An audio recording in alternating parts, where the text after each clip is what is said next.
Nous sommes de retour pour traiter la troisième clé. Vous voyez qu'il y en a 7, mais nous sommes encore au niveau de la troisième. Et la troisième clé est cette clé que j'appelle par la dualité prophétique.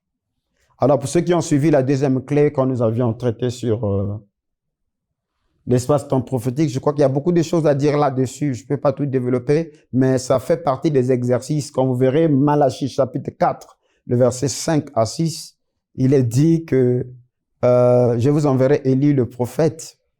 Et avant que le jour de l'Éternel arrive, il ramènera le cœur des pères aux enfants et les cœurs les cœurs des enfants aux pères et les cœurs des pères aux enfants, bon, vice et versa. Voyez-vous, lorsque le Seigneur ou l'ange du Seigneur Gabriel vient visiter Zacharie, effectivement, il cite cette prophétie qui parle que Jean-Baptiste serait revêtu de l'esprit, la puissance d'Élie, et il marchera effectivement pour accomplir cette prophétie en ramenant les cœurs des pères aux enfants. Mais la suite concernant le cœur des enfants aux pères, il n'a pas cité. Et l'ange insère et coupe là. Et les rebelles à la sagesse de juste. Et Frère Branham et même Scofield est d'accord là-dessus. Pourquoi l'autre partie? C'était pas en ce temps lors de la première venue que cela devait s'accomplir, mais c'est à la seconde venue parce que il y a un espace de temps prophétique. Alors, dans la dualité prophétique ici, il s'agit de, comment je peux dire ça en langage clair, il s'agit du rebondissement prophétique. Donc, cette troisième clé pour la compréhension des prophéties bibliques, qui est la dualité.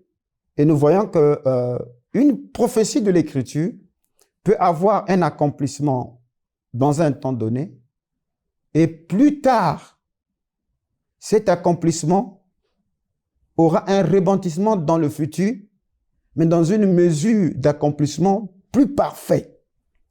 Et c'est là où, généralement, nous sommes bloqués parmi nous, les croyants du message. Et ma prière, que le Seigneur puisse nous aider à mieux saisir ces clés. Et je crois que pour ceux-là qui commenceront à travailler dans cette direction, vous verrez que beaucoup des choses, beaucoup des ombres vont se dissiper. Dans Matthieu chapitre 2, le verset 14 jusqu'au verset 15, voyez-vous que Dieu ici fait une promesse. Et cette promesse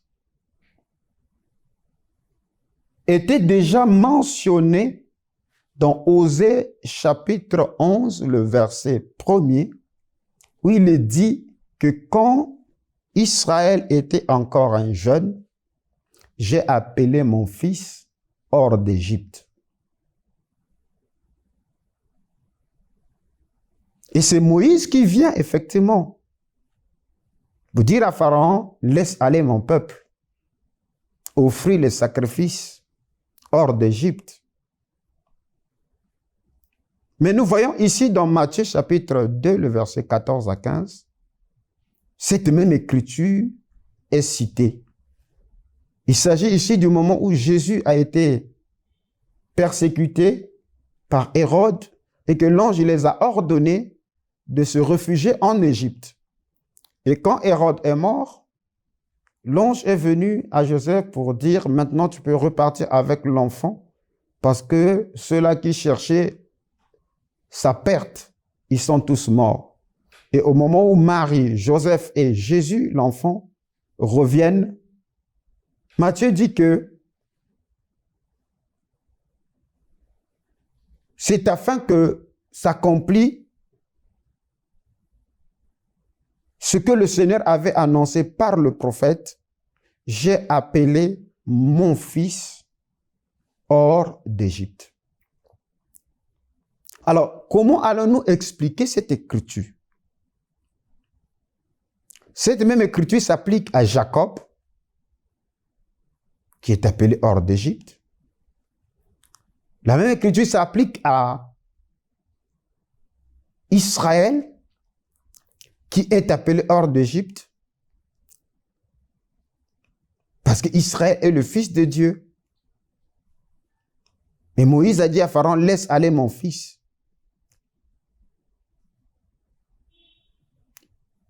Et Osée, déjà dans le pays, il fait mention de cette prophétie, j'ai appelé mon fils hors d'Égypte.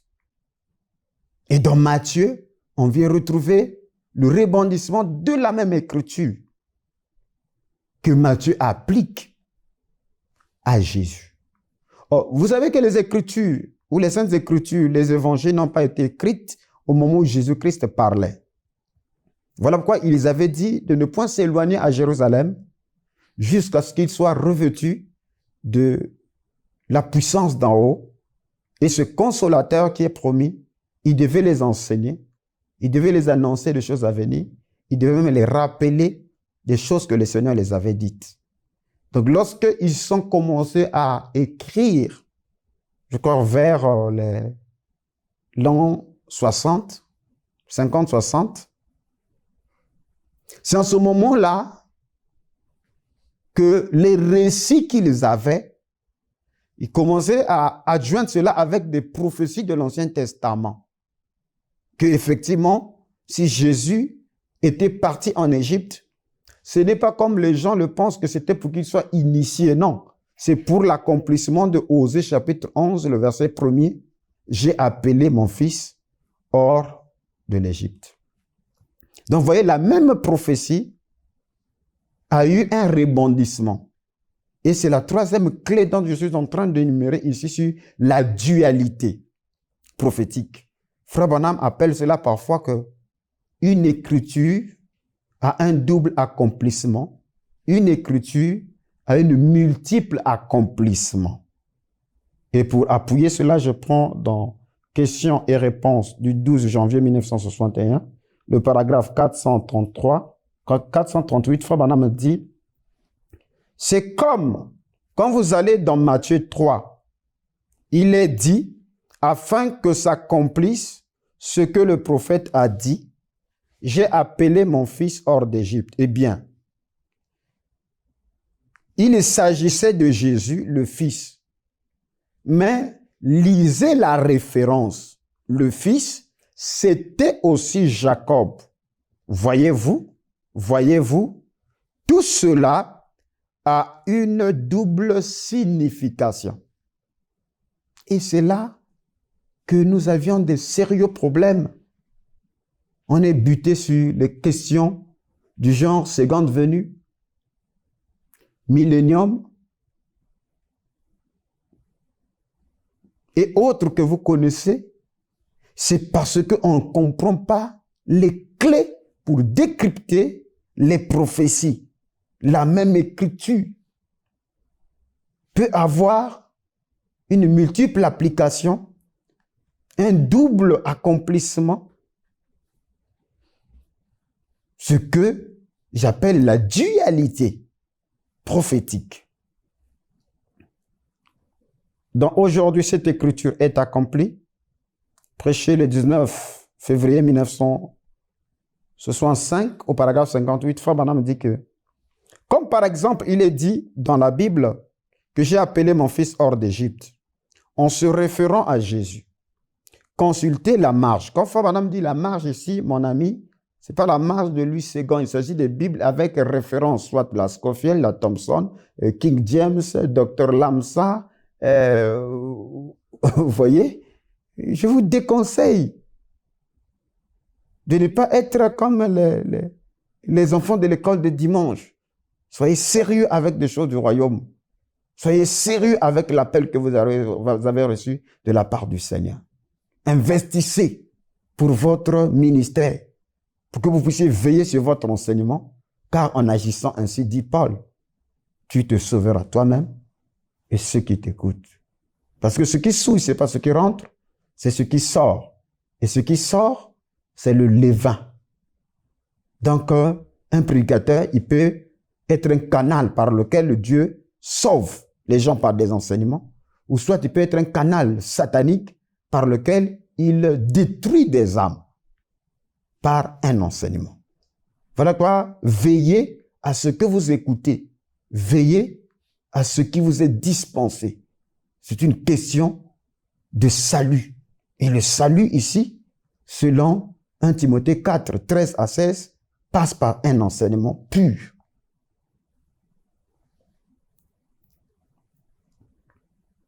Consultez la marche en rapport avec cela et vous découvrirez que le même passage de l'Écriture se référait aussi à Jacob et Jésus était son fils le plus grand.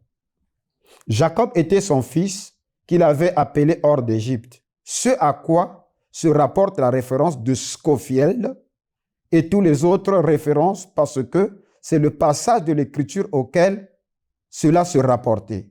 Ainsi, cela avait une double application. Elle se rapportait à Jacob appelé à sortir hors d'eux et à Jésus appelé à sortir hors d'eux. C'est ce que j'appelle, dans cette troisième clé, la dualité prophétique. Parce que ceci va nous aider. Cette clé sera très capitale pour la compréhension de Daniel 8 et Daniel 11. Donc, cet enseignement qui est donné, cette pastorale, c'est des choses très capitales. Et si vous ne saisissez pas ça, ben vous aurez des lacunes pour voyager avec nous lorsque le bateau ira très loin.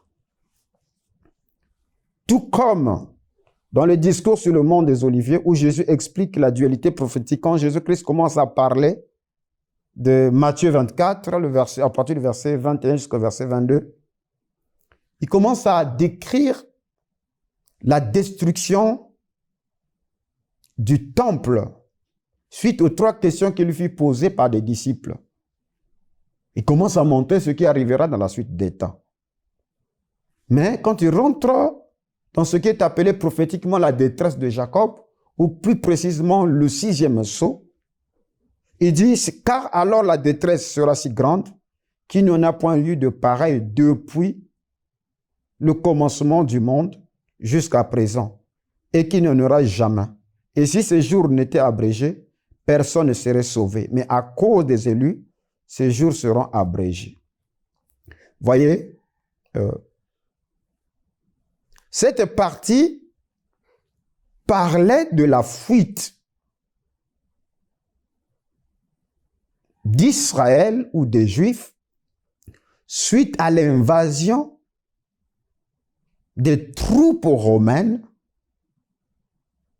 qui bien sûr fut accomplie en l'an 70 de notre ère. Mais en lisant plus profondément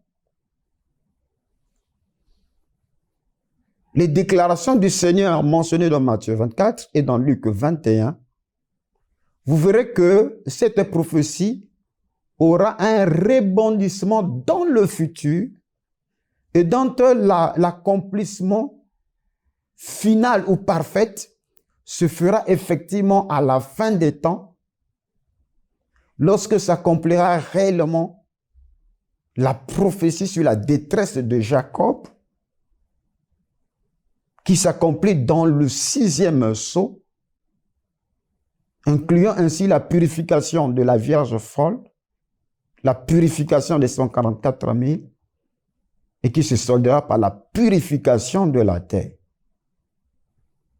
Donc, puisqu'il s'agit de la dualité, c'est pour montrer que ce que les Juifs avaient subi sous Titus n'était qu'une ombre ou un type de la grande persécution ou de la grande tribulation qui est bien sûr à venir, qui s'accomplira sous les 3 ans et demi qui achèvent effectivement la partie restante de la 70e semaine de Daniel, parce que Jésus-Christ est venu pendant son ministère de 3 ans et demi. Il accomplit la moitié de la 70e semaine, parce qu'une semaine, selon la prophétie de Daniel 9, est de 7 ans, et le ministère de Jésus-Christ a duré 3 ans et demi, parce que ces 3 ans et demi, ça se calcule, parce qu'il avait célébré 4 Pâques.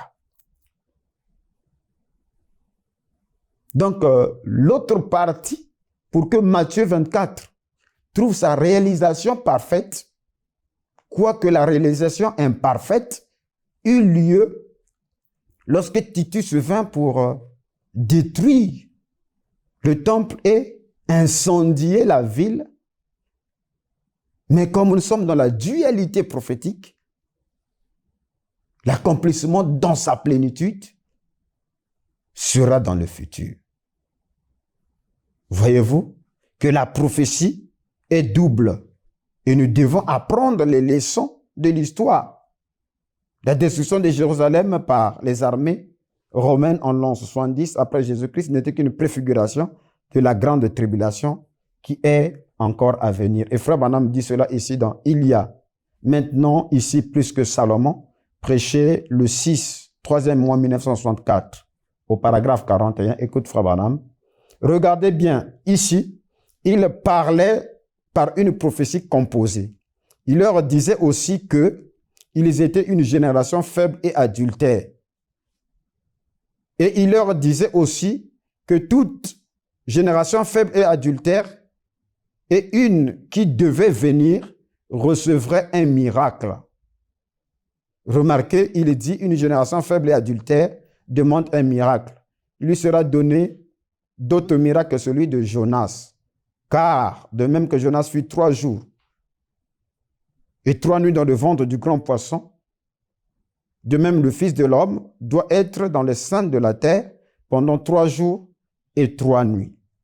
Et William Branham montre que, vous voyez, c'est une dualité dans Matthieu 12, parlant du signe de Jonas, indexant la génération adultère.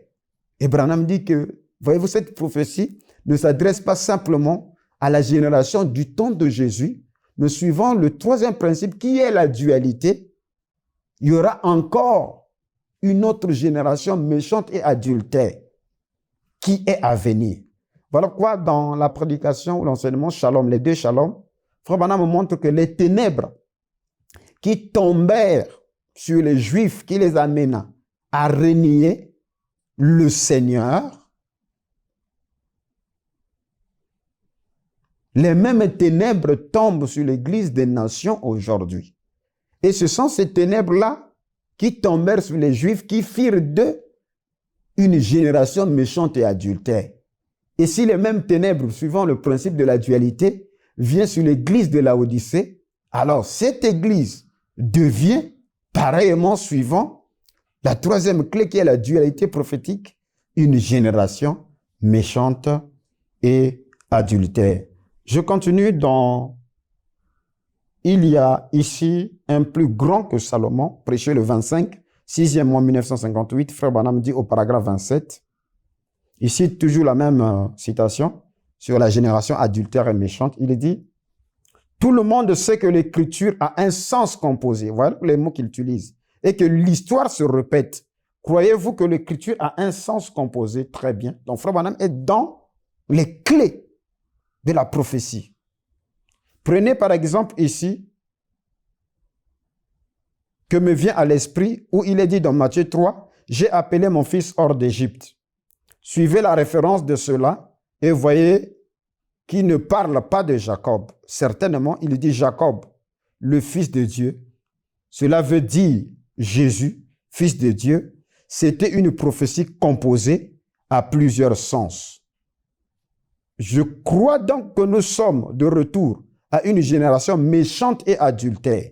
Et cette génération-ci doit recevoir le signe de la résurrection pour bien cadrer avec mon sermon sur la première soirée, le signe qu'il fit alors.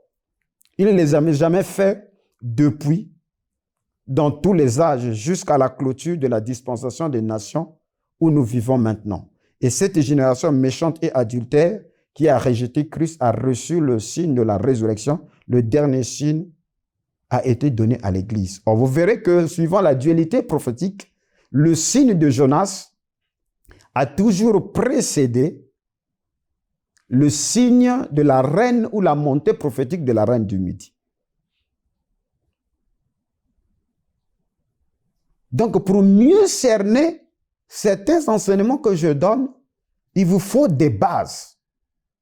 Il faut comprendre la méthodologie. Et s'il n'y a pas de méthodologie, on va mélanger tout. Et quand on mélange tout, mais ça donne la constipation. Ça rend malade. Il n'y a pas de repère. Vous voyez? Que donc Frère Branham est plongé effectivement. Donc quand il veut faire vibrer une promesse, il utilise cette troisième clé qui est bien sûr la dualité prophétique. Donc dans cette dualité prophétique, nous avons vu, il y a, selon Matthieu, chapitre 2, le verset 15, que le fils qui est appelé hors d'Égypte, ça s'appliquait à Jacob, ça s'applique à Israël et ça s'applique dans sa plénitude à Jésus. Ainsi, dans Matthieu 12, le verset 32 jusqu'au verset 40, le verset 39 jusqu'au verset 41, on parle là du signe de Jonas et du signe de Salomon avec la reine du Midi. Et Frère Branham inclut cela dans la dualité prophétique, montrant que s'il y a 2000 ans de cela, selon l'espace-temps prophétique, il y a eu une génération méchante. 2000 ans plus tard, Dieu envoie à nouveau le même signe, le signe de Jonas et le signe de la reine du Midi. Il doit y avoir aussi une génération méchante et adultère, raison pour laquelle le signe qui leur sera donné sera un signe de jugement, parce que la reine du Midi, quand elle se lève, c'est pour le jugement. Ensuite, selon Matthieu, chapitre 24, le verset 15, la Bible parle que lorsque vous verrez l'abomination ou le péché du dévastateur dont a parlé le prophète Daniel, que celui qui lise fasse attention. Voyez-vous, Jésus ici est en train de faire allusion à quelque chose qui était déjà écrit. Il s'agit de l'abomination qui cause la désolation ou le péché du dévastateur. Que quand cela sera établi dans le lieu saint, en ce moment-là, les lecteurs doivent être les lecteurs attentifs. Or, lorsqu'il parle du dévastateur ou de l'abomination, Frère Branham nous montre que l'abomination a eu lieu au VIe siècle lorsqu'on a placé sur l'emplacement du temple de Salomon la mosquée d'Ouama ou El Alaska. Mais cette prophétie va au-delà de cela, puisque selon les prophéties de Daniel, dans Daniel 8 et Daniel 11, c'est là où ces prophéties sont mentionnées. Il s'agit du temps de la purification du temple et la prophétie de 2300 soirs et matins. Mais, quoique cette prophétie aura un vrai accomplissement lors de la grande tribulation, mais en étudiant l'histoire dans le livre de Daniel, cette petite corne qui est représentée par Épiphane IV, ce roi astucieux, ce sont d'abord des faits réels qui se sont accomplis pendant la période intertestamentaire. Parce que Frère Branham nous montrera que depuis Malachie jusqu'à la venue de Jean-Baptiste, il s'est écoulé 400 ans sans prophète. Et dans ces 400 ans sans prophète, ça ne veut pas dire qu'il y a eu un silence absolu. Il y a eu l'accumulation ou la réalisation de certaines prophéties qui sont mentionnées dans Daniel 8 et Daniel 11. Parce que c'est là, effectivement, s'insère la période du passage de l'Empire perse à l'Empire grec. Et ces guerres-là sont mentionnées dans le livre de Daniel. Mais la concrétisation ou la réalisation historique de ces guerres sont mentionnées dans le livre des premiers Maccabées et deux Maccabées. De l'autre côté, il y a des historiens juifs comme Flavius et Tacite qui ont parlé de cela. Mais pour ne pas vous donner des exercices difficiles à comprendre, vous pouvez trouver le livre de Maccabée et étudier profondément l'accomplissement des prophéties de Daniel pendant la période intertestamentaire. Raison pour laquelle Épiphane est venu et il a souillé le temple en immolant le cochon sur l'autel de sacrifice et il a exigé à tous les Juifs de manger le cochon, sinon il y aura la mise à mort. Et cet incident, c'est ce qui provoquera plus tard la révolte des princes maccabées. Voyez-vous? Et les prophéties de Daniel trouvent leur accomplissement. Et après, le temple fut purifié, suivant la prophétie que Daniel avait donnée, après 2300 soirs et matins. Mais quand Jésus vient, il savait que c'était partie de l'écriture, où cette prophétie avait eu déjà un accomplissement, mais il renvoie ça au futur. Et il dit, quand vous verrez l'abomination qui cause la désolation être établie dans le lieu saint, alors le lecteur doit être vigilant. Alors, après la destruction du temple, en l'an 70 jusqu'en l'an 73, l'empereur Adrien avait rebâti sur le même emplacement un temple dédié au dieu Zeus Olympe, ce qui plus tard provoquera la deuxième guerre judéo-romaine menée par Bar Kokhba entre 132 et 135, à l'issue de laquelle les Juifs seront interdits de fouler leurs pieds dans la terre sainte. Vous voyez, c'est là on parle de la vraie diaspora. Et c'est plus tard, après l'avènement de Mahomet, et lorsque l'empire islamique fut constitué, suivant les indications et les ordonnances de Mahomet, le général ou le calife Omar, quand il vient récupérer la terre sainte, c'est là il détruit ce temple païen pour effectivement reconstruire sur le même emplacement cette mosquée qui existe aujourd'hui. Et Frère Branham nous a montré là, c'est l'abomination qui cause la désolation. Mais cette prophétie ne s'arrête pas par là, puisque plus tard, selon les prophéties, les Juifs, d'ailleurs, ils existent aujourd'hui, le mouvement sionisme, avec le projet de la reconstruction du troisième temple. Et ce temple-là, celui qui s'assiera sur ce temple, c'est bien sûr l'Antichrist lui-même. Donc, voyez-vous que ce principe de la dualité prophétique perdure.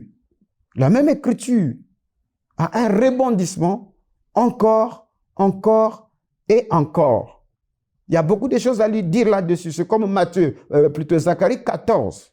La Bible parle que l'Éternel descendra. Il posera ses pieds sur la montagne. Et la montagne des Oliviers se fondra en deux. Quand Frère Branham prend cette écriture, en fait, Zacharie 14 commence par Zacharie 12.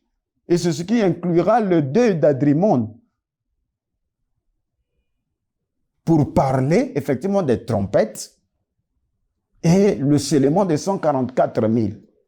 Mais quand Frère Branham fait vibrer Zacharie 14, 7, parce que Zacharie, le verset 7, n'est que la conséquence de ce qui se fait au verset 1er. Il ne peut pas y avoir la lumière vers le soir avant que l'ange ne descende et qu'il ne pose ses pieds sur la montagne. Et la montagne des Oliviers se fend en deux. Frère Branham montre dans son message prophétique qu'il prêche quelle est cette attraction sur la montagne.